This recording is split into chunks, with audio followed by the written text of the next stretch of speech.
ओए राहुल, मुझे जल्दी से 10,000 रुपए दे दे, कल लौटा दूंगा। भैया अभी तो मेरे पास नहीं है। क्या मतलब? तुम्हारी तनख्वाह आ गई ना महीने की?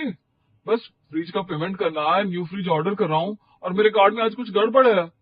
अरे नहीं भाई, सच में नहीं है, अभी तो बची ही नहीं है। ये सुनते ही प्रकाश एकदम चिल्ला पड़े। पैसा क्यों नहीं है तेरे पास? कहाँ गए सारे के सारे? तेरे पास इतने पैसे तो होने चाहिए। पापा वो खर्च हो गया। लेकिन तेरा खर्च ही क्या है?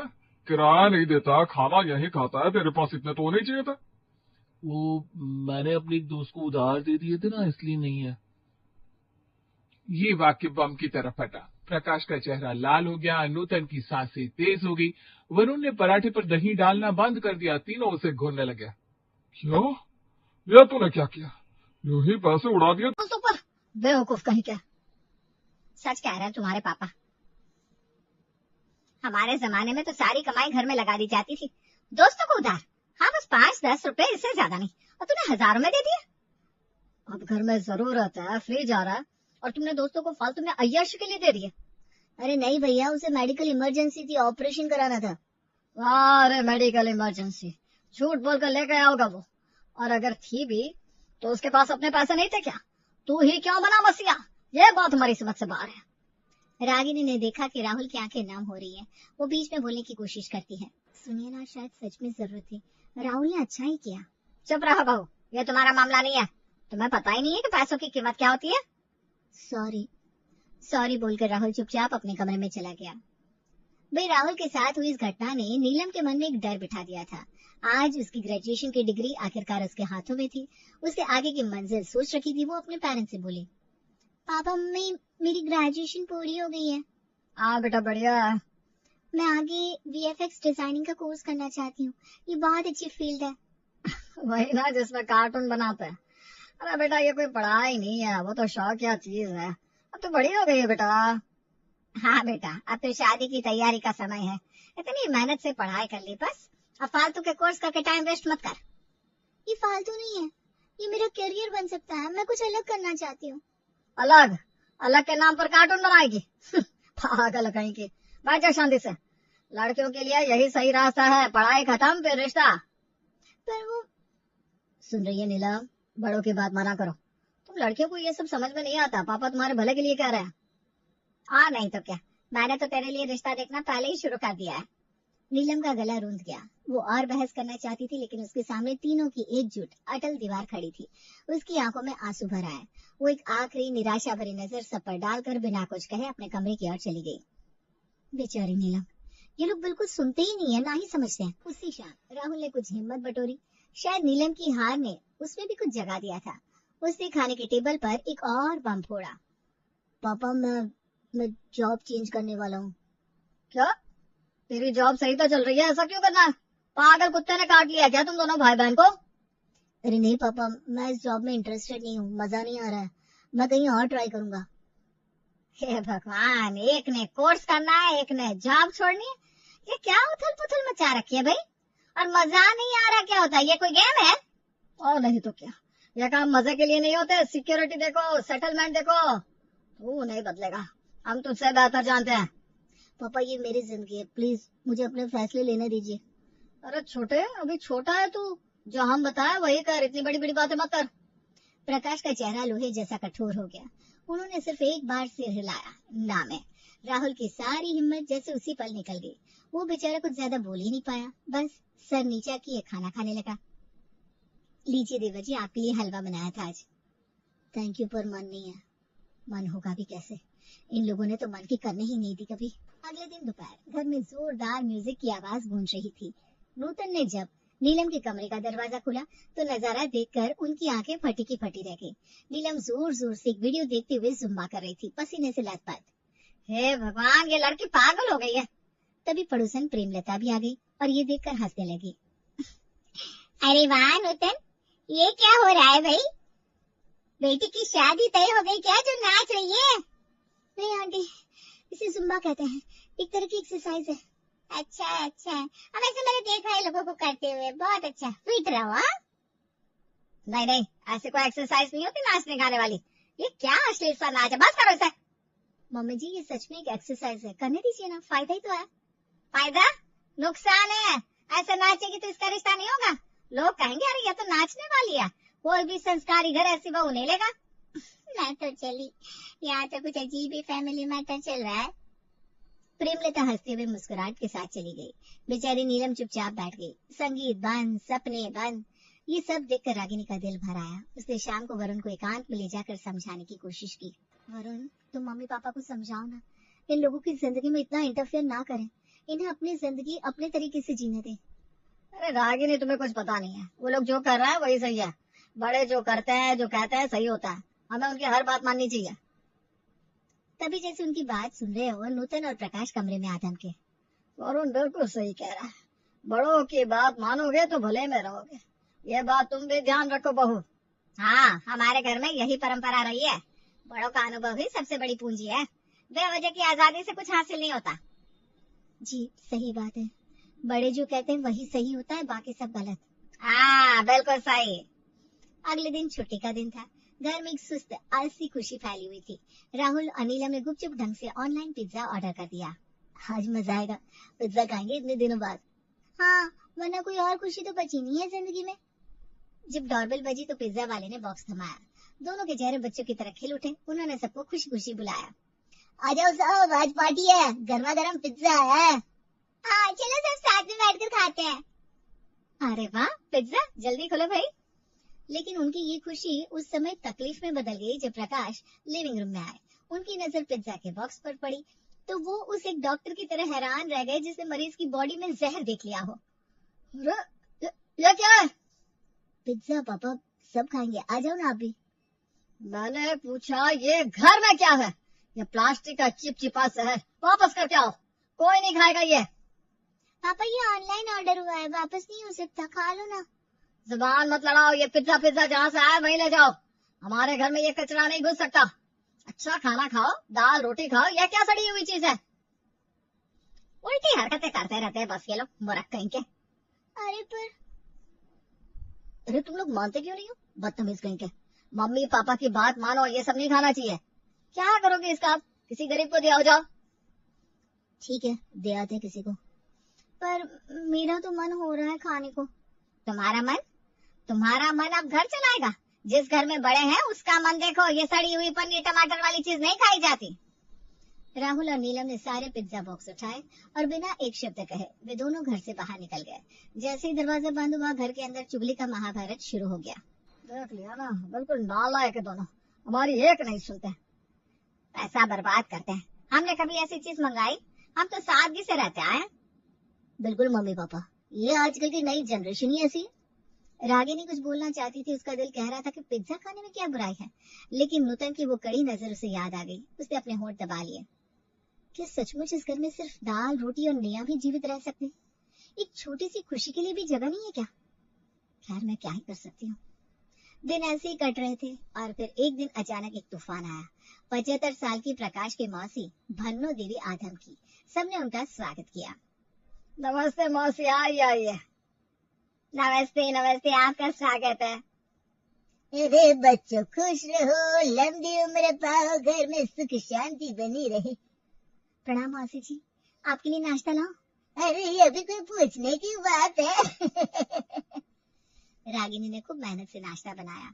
पूरियां, आलू की सब्जी, मीठा दही, सबने प्रेम से खाया। सब ठीक लग रहा था, लेकिन भन्नो देवी एक डिसिप्लिन की तोप थी और उन्होंने अगली सुबह ही गोली चला दी। सुबह के ठीक 6 बजे वो प्रकाश और नूतन के कमरे में धड़ धड़ाती हुई घुस गई।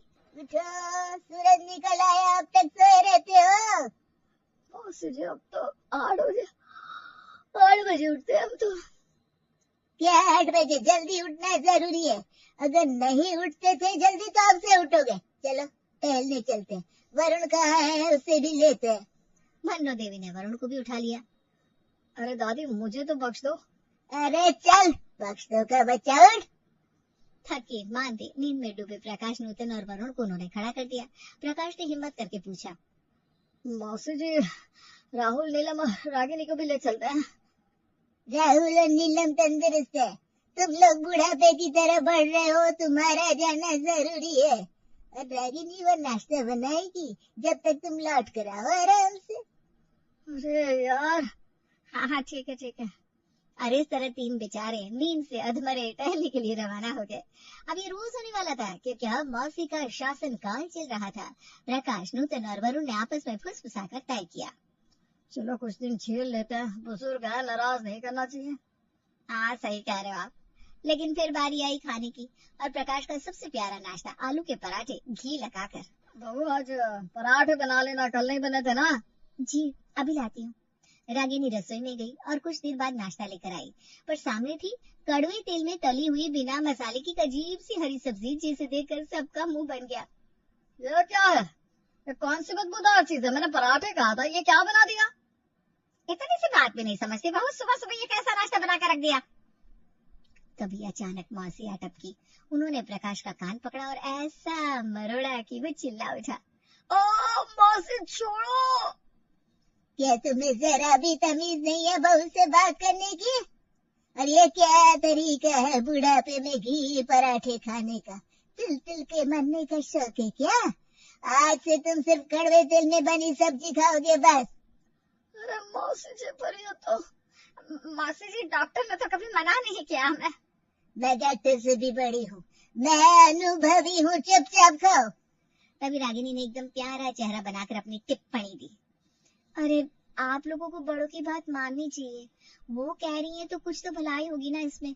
बड़ों का अनुभव ही सबसे बड़ी पूंजी होती है ना? ये ताना किसी की समझ में नहीं आया क्योंकि यही वाक्य वे रोज नीलम और राहुल को सुनाते थे। रागिनी मन ही मन मुस्कुरा रही थी और मौसी को धन्यवाद दे रही थी कि इन लोगों को सबक मिल रहा है। तभी वरुण बोला, मेरे लिए तो पराठे बना दो, मैं तो जवान हूँ। मौसी ने तेजी से घूमकर वरुण के सिर पर एक जोरदार थप्पड़ लगाया। बकवास ना कह, तू भी यही खाएगा पराठे? अरे पराठे राहुल और नीलम खा सकते, वो अभी जवान है। ये सुनते ही राहुल और नीलम की आंखों में चमक आ गई। वे दौड़कर मौसी से लिपट गए। धन्यवाद, आप सबसे बढ़िया है। हाँ मेरे बच्चे, मुझे पता है। कुछ समय बाद मौसी ने देखा कि नूतन बाहर खड़ी होकर पड़ोसन प्रेमलता से बातें कर रही है। मौसी गुस्से में बोली, नूतन इधर आओ, इधर उधर चुगली करने की जरूरत नहीं है, अंदर आ जाओ। अरे मौसी जी, वो तो बहुत अच्छी औरत है, मैं रोज उससे बात करती हूँ। कोई जरूरत नहीं है, बिल्कुल नहीं। मैं लोगों को पहचानना जानती हूँ, वो अच्छी नहीं है, लोग गलत होते हैं। और अपने परिवार पर ध्यान दो ना, बाहर वालों से क्या मतलब? बेचारी नूतन चुप हो गई। वो और प्रकाश अब परेशान हो रहे थे, लेकिन मौसी से कुछ कह नहीं सकते थे। वे आपस में फुसफुसा रहे थे। ये तो बड़ी मुसीबत आ गई, कब तक झेलेंगे? अरे क्या कर सकते हैं, जो है सो है। रागिनी ने ये सुन लिया। वो आगे बढ़ी और बोली, अरे वो बड़ी है, आपसे बेहतर जानती होंगी ना। तू ज्यादा ना बोल, अपना काम कर। बढ़िया दादी की चमची। अगले दिन किसी बात पर प्रकाश और वरुण राहुल पर चिल्ला रहे थे। नूतन भी साथ खड़ी थी। तभी भन्नो देवी बोली, क्या है? तुम लोग घर में बहुत शोर करते हो, इस उम्र में इंसान को थोड़ा मौन व्रत रखना चाहिए। चलो तुम तीनों लोग मौन व्रत रखो। मौसी जी, मैं तो बस समझा रहा था। नहीं, कोई समझना समझाना नहीं। नूतन, प्रकाश और वरुण, बहुत चिल्लाते हो तुम लोग, शोर मचाते रहते हो, इसलिए मौन व्रत रखोगे पूरे 24 घंटे का। अगर कुछ बोले तो सजा मिलेगी, याद रखना। तीनों के मुंह खुले के खुले रह गए। मौसी ने जबरदस्ती उनका मौन व्रत शुरू करा दिया। अगला दृश्य बड़ा ही मनोरंजक था। नूतन चाय बना रही थी, चीनी का डिब्बा नजर नहीं आ रहा था। हाँ क्या? मुझे नहीं पता। वरुण का मोबाइल बज रहा था। वो फोन उठाकर बोलना चाहता था, लेकिन मौसी की नजरें उसी पर टिकी थी। वो बेचारा फोन पर फुफकारने लगा। रागिनी पूरा मजा ले रही थी और साथ में राहुल और नीलम भी। मजा आ रहा है ना? बहुत ज्यादा। दादी तो सेविज निकली। एकदम ओपी। 24 घंटे किसी तरह बीते। तीनों की हालत बिगड़ चुकी थी। मौन व्रत खत्म होते ही जैसे बांध टूट गया। तीनों ने बोलना शुरू किया और कुछ भी बकवास करने लगे। अब नहीं सहा जाता। हम लोगों को लाफिंग थेरेपी करनी चाहिए, वरना दिमाग खराब हो जाएगा। बिल्कुल सही, हंसोगे तो जीवन खिलेगा। वरुण ने जोर से हंसना शुरू कर दिया। प्रकाश ने भी साथ दिया। हो। नूतन ने भी अनमने ढंग से हे कर दिया। देखते ही देखते तीनों जोर जोर से हंसकर लाफिंग थेरेपी करने लगे। क्या है ये, पागल हो गए हो क्या? यह माता आ गई है तुम लोगों पर जो ऐसे हंस रहे हो। चुप, बिल्कुल चुप। मौसी जी, ये लाफिंग थेरेपी है, तनाव दूर करने के लिए जरूरी होती है। नहीं, हमारे यहाँ ऐसा कुछ नहीं होता। हमारे जमाने में ऐसा कुछ होता ही नहीं था। बकवास ना करो, बात करो इसे। तीनों चुप हो गए। वे बहुत ज्यादा परेशान हो चुके थे, लेकिन हद तो तब हुई जब प्रकाश के एक पुराने दोस्त का एक्सीडेंट हो गया और उन्हें ऑपरेशन के लिए 1 लाख रुपए चाहिए थे। प्रकाश बिना सोचे पैसे लेकर जाने को तैयार हुआ तो मौसी ने टोका। कहाँ जा रहे हो? किसी को कोई पैसे देने की जरूरत नहीं है। मौसी जी, दोस्त का एक्सीडेंट हो गया, उसे देना है। आप तो बिना बात के मना कर रही हैं, कभी तो समझा करो। सिर्फ फैमिली का मतलब रखो, ये दोस्त क्या होता है? बाहर वाले हैं सब। मौसी जी, हम आपकी हर बात मानते आए, लेकिन ये नहीं मान सकते। आपको कभी तो हमारी बात समझनी पड़ेगी। हम छोटे हैं, इसका मतलब ये नहीं कि हम हमेशा गलत बोल रहे होंगे। एक पल के लिए सन्नाटा छा गया। फिर मौसी ने आगे बढ़कर प्रकाश का कान पकड़ा, लेकिन इस बार डांट नहीं थी उनकी आवाज में, बल्कि प्यार था। यही बात तुझे अपने बच्चों के लिए समझ में नहीं आती। जब राहुल और नीलम कुछ करते हैं तो तू हमेशा यही कहता है, बड़े सही कहते हैं, बड़े सही कहते हैं। उस जगह पर कभी छोटे सही नहीं होते क्या? ये सुनकर प्रकाश, नूतन और वरुण तीनों हैरान रह गए, जैसे उन पर बिजली गिर गई हो। रागिनी ने मुझे फोन करके बताया तो मैं तुम लोगों को सबक सिखाने चली आई। रागिनी ने? रागिनी ने? रागिनी ने? जी हाँ। तुमने अपने बच्चों को कभी सुना? उनकी बात समझने की कोशिश की? नहीं ना? बस हम सही तुम गलत का राग लाते रहे। तीनों को समझ में आ गया। उनके चेहरे पर शर्म, पछतावा और एक नई सीख थी। मौसी ने प्रकाश का कान छोड़ दिया। जाब, अपने दोस्त की मदद करके आ, लेकिन अपने बच्चों को भी थोड़ी ढील दे, उन्हें भी सुनना सीखो। बड़े होने का मतलब हमेशा सही होना नहीं होता। शायद आप सही कह रही हैं। जैसे कड़वे तेल में स्वादिष्ट नाश्ता बन सकता है, वैसे ही बच्चों के कड़वे लगने वाले फैसले भी बेहतर हो सकते हैं। एक मौका तो दो। मैं समझ गया मौसी, हम लोग गलत कर रहे थे, आपने हमारी आंखें खोल दी सचमुच। उस दिन से तीनों सुधर गए। राहुल और नीलम आगे बढ़े और अपनी मौसी दादी के पैर छू लिए। धन्यवाद दादी जी, आप तो बेस्ट हो। वो तो मुझे पता ही है। मौसी ने सबको हंसा दिया। घर में पहली बार ऐसी शांति छाई जिसमें डर नहीं, बल्कि सम्मान और समझ थी।